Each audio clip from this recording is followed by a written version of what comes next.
Bonjour à tous, moi c'est Kaldoun Alaga de la société Green Communication. Donc on va parler de résilience, de souveraineté, de faible impact carbone. Donc on travaille beaucoup sur du edge. Donc le edge c'est un peu le complément du cloud. Au lieu de donner nos services, nos données à une entreprise tierce qui le gère en mode SaaS dans un cloud, en fait c'est une autre manière, une autre philosophie. C'est comment ramener tout sur le site, travailler donc de manière résiliente, distribuée, et donc avec ou sans passerelle vers l'Internet extérieur. Donc voilà un peu ce qu'on propose. Et on verra qu'effectivement, IPv6 peut être un moteur et un catalyseur assez, assez fort pour comment dire, optimiser, si vous voulez, ou accélérer le passage à des clouds. On a essayé d'utiliser IPv6, évidemment, donc vous verrez la conclusion. Donc IPv6 sur le papier, dans la théorie, tout est là, tout est présent. Mais dès que vous mettez vos mains dans le cambouis, dès que vous commencez à implémenter sous IPv6, vous allez voir qu'effectivement, il y a beaucoup de choses qui ne sont pas matures, il y a beaucoup de choses qui ne fonctionnent pas, et donc ça vous ralentit énormément, et vous revenez du coup sur IPv4 parce que le client, il comprend pas pourquoi ça ne marche pas, ou quelque chose comme ça. Donc voilà, donc on va parler de ça. Donc d'abord, la société, donc on existe depuis 2010. Aujourd'hui, on fournit des solutions de communication tactique, donc soit pour des forces armées, soit pour la sécurité civile, mais également, on est de plus en plus sur la cyber-résilience. C'est-à-dire qu'aujourd'hui, quand, par exemple un hôpital se fait attaquer et que son service numérique est complètement down, il ne fonctionne pas, ou bien même s'il fonctionne, souvent l'ANSSI ou la DSI décide de l'arrêter, donc sans numérique, on ne peut plus rien faire. Et donc on peut installer en fait un edge de manière instantanée pour créer de nouveau des services IP avec tout un ensemble d'applications qui permettent de continuer la communication. Mais également aussi, on est sur la transformation numérique. Donc je vais prendre juste l'exemple de la cyber-résilience pour un peu comprendre le problème.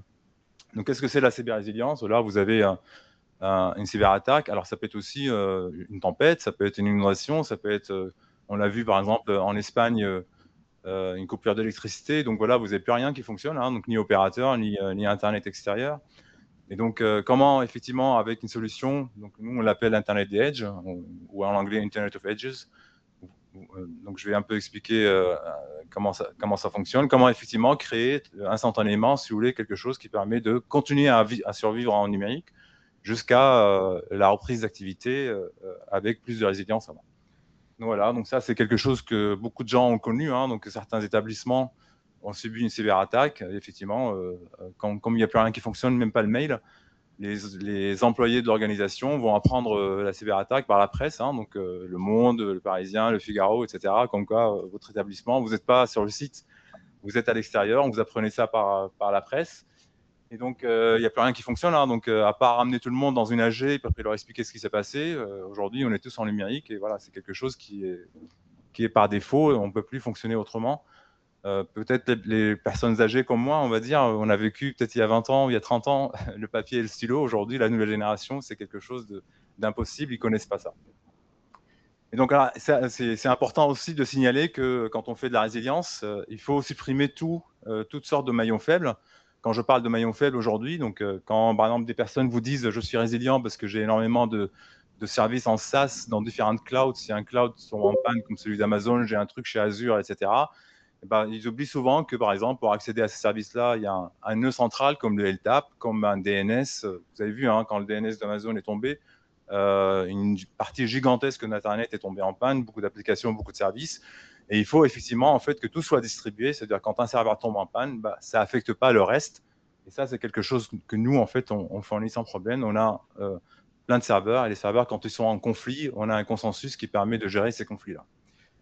Alors, à quoi ça ressemble? Voilà, donc ce qu'on appelle un edge, c'est un ensemble de boîtiers. Donc, ça peut être 3, comme ici sur l'exemple, ça peut être 1, ça peut être 30, ça dépend de la surface que vous souhaitez couvrir, comme un bâtiment d'hôpital, par exemple.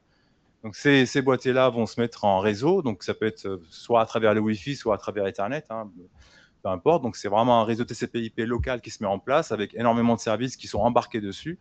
On a même embarqué un serveur web de manière à avoir des applications en fait qui sont embarquées et accéder seulement par un simple navigateur. Comme vous voyez ici, là, il y a une application en haut qui montre un peu comment déployer, qui vous aide à déployer le réseau. Et donc, une fois que vous avez déployé, vous avez beaucoup d'applications qui vont se mettre par défaut en activation. Donc, on peut les utiliser. Donc l'équivalent de Teams ou de WhatsApp, si vous voulez, on l'a embarqué. Donc vous pouvez faire du chat, vous pouvez communiquer en voix, et tout ça de manière totalement distribuée. C'est-à-dire tous les boîtiers que vous avez vus, ils ont un serveur, et ces serveurs-là vont se mettre d'accord, si vous voulez, par un consensus pour ne pas avoir des conflits dessus. Et donc, c'est ce qu'on appelle un edge, si vous voulez. Il fonctionne évidemment avec ou sans passerelle Internet. Donc, on peut très bien être en mode confiné, comme on peut être avec une passerelle vers l'extérieur. Et on peut faire du multisite. Donc, le multisite, ça veut dire, imaginez, voilà, ça c'est un hôpital, ce qu'on appelle l'Internet des edges. Vous avez un edge sur le site 1, un edge sur le site 2, un edge sur le site 3. Donc, évidemment, ces edges-là peuvent fonctionner de manière complètement isolée, mais ils peuvent s'interconnecter entre eux par une opportunité. Imaginez, voilà, un opérateur a activé son réseau 5G parce qu'il était en panne. Et donc, on a accès sur le site 1 par un modem 5G, on a accès sur le site 2 par peut-être un modem satellite et après par une box. On peut créer, parce qu'effectivement, on a embarqué aussi tout un ensemble d'outils pour créer des tunnels VPN entre les différents sites. Et donc, tous les services que vous avez vus, ils fusionnent ensemble. Ça veut dire que le forum de chat que vous avez créé sur le site 1 qui fonctionne en local, il va fonctionner aussi sur les 3 sites exactement de la même manière et de manière complètement transparente par rapport aux utilisateurs. Alors, c'est quoi les avantages de tout cela? Donc, effectivement, on a un avantage de souveraineté parce que vous gardez les données. On a un avantage de résilience parce que vous ne dépendez pas d'un acteur tiers, c'est vous. Et on a aussi un faible impact carbone parce que voilà, c'est très simple. Hein. Vous voyez le triangle, tout le monde a appris ce que c'est l'inégalité triangulaire quand on était au collège peut-être ou au lycée.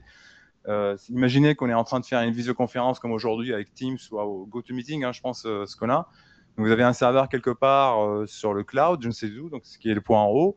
Et si vous faites par exemple du Edge, donc imaginez tous les gens qui sont connectés ici et le serveur de visioconférence il est plutôt vers l'ARCEP, donc on est plutôt en mode direct. Donc on voit bien que le mode direct est quand même toujours plus court que le mode en passant par un serveur central. Et plus le serveur central est lointain, plus c'est une catastrophe. Donc imaginez par exemple que vous pouvez avoir sur le même Edge, donc le même salle ici avec beaucoup de gens qui sont connectés en visioconférence, on a peut-être 1 ou 2 ou 10 mètres peut-être de distance par rapport à un Teams. Aujourd'hui, vous avez des collègues qui échangent des fichiers, qui sont face à face en utilisant Teams. Ça veut dire que le fichier, il aurait fait 60 000 km au lieu de faire peut-être 1 ou 2 mètres si le service d'échange de fichiers, il était plutôt embarqué et sur place.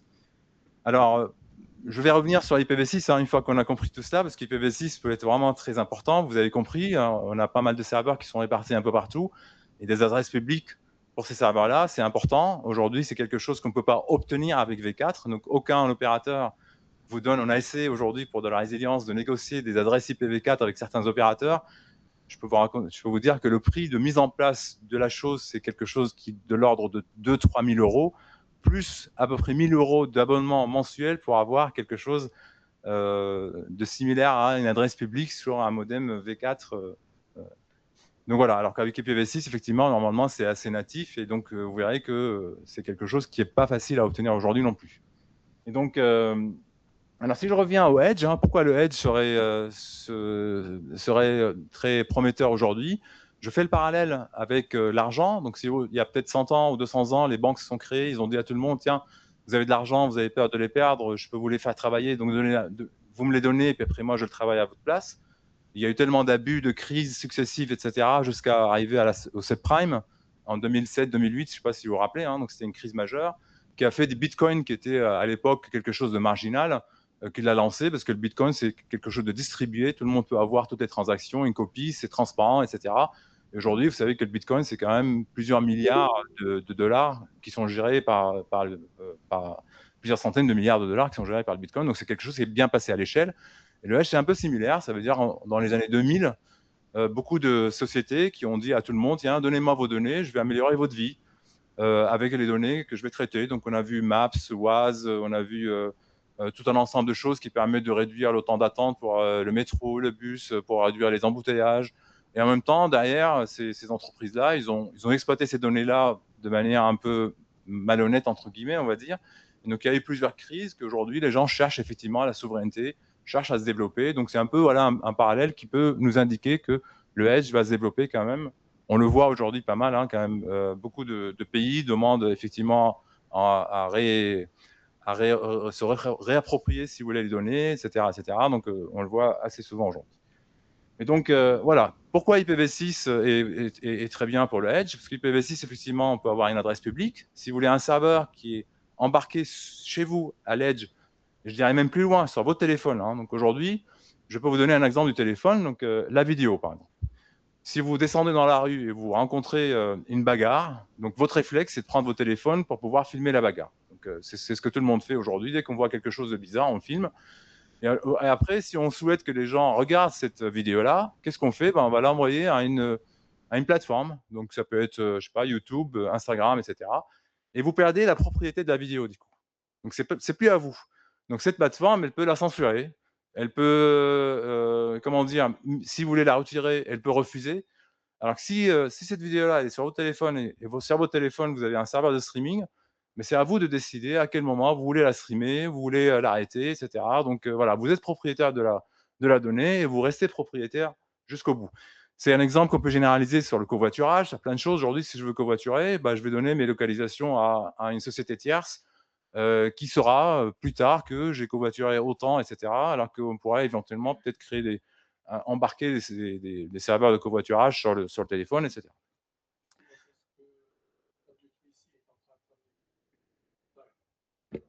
Justement, c'est ce que W3C est en train de travailler là-dessus, de créer ces pods.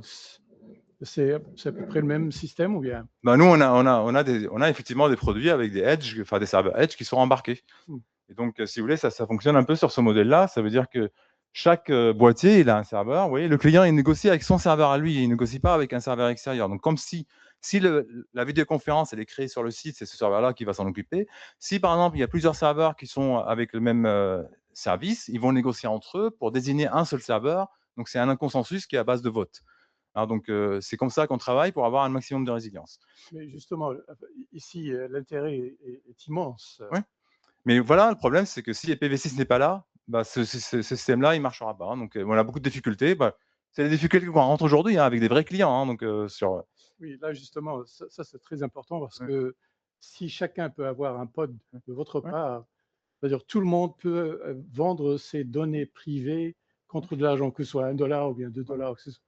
Aujourd'hui, si vous voulez, on vend nos solutions. Quand Internet grand public, enfin l'Internet qu'on connaît ne marche pas, les gens cherchent effectivement à avoir des solutions de résilience. Donc, quels sont ces domaines-là? C'est effectivement les armées, la sécurité civile et de plus en plus maintenant les entreprises avec les DSI, parce que avec les cyberattaques, si vous voulez, les DSI deviennent les pompiers de leurs entreprises. Hein, quand la crise arrive, plus rien qui fonctionne, comme si une tempête arrive quelque part et puis un village est isolé d'Internet. C'est exactement la même situation. Donc c'est pour cette raison-là, en fait, qu'effectivement, on déborde en dehors de ce qu'on appelle la défense et public safety vers le monde de tout le monde, parce que à cause de la cyberattaque.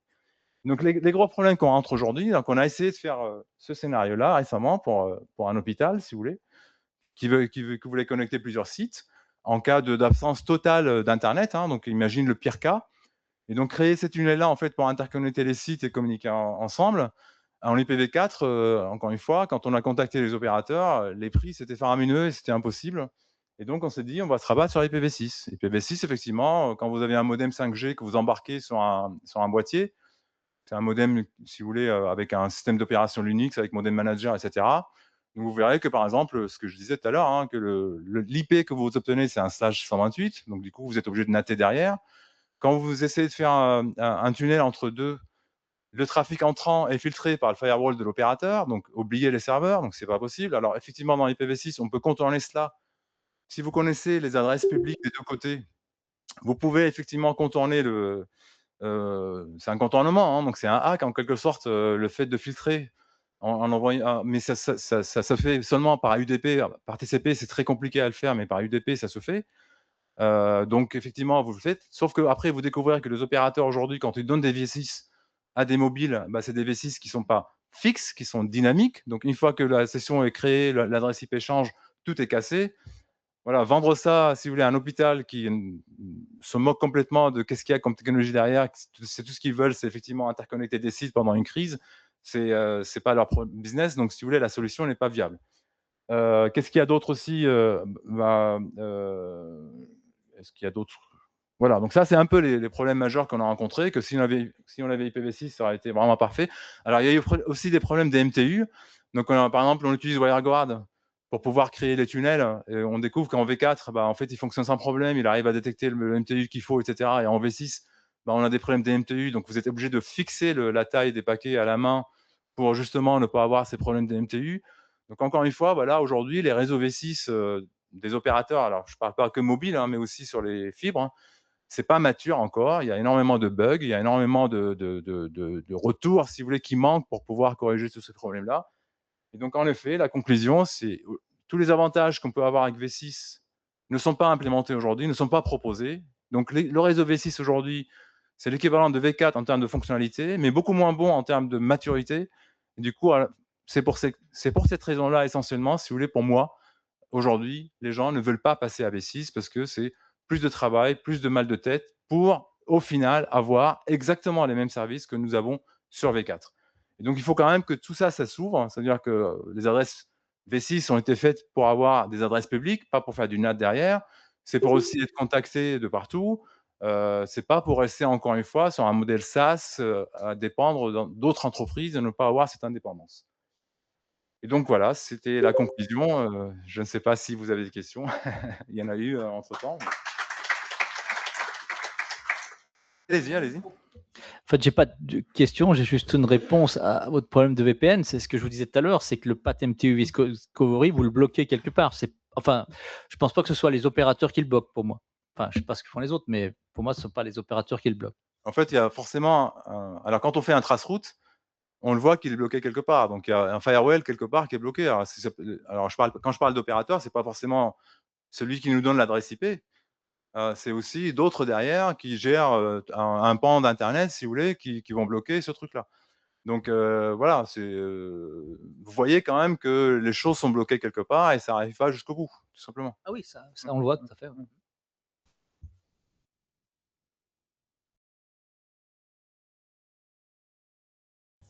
De rien.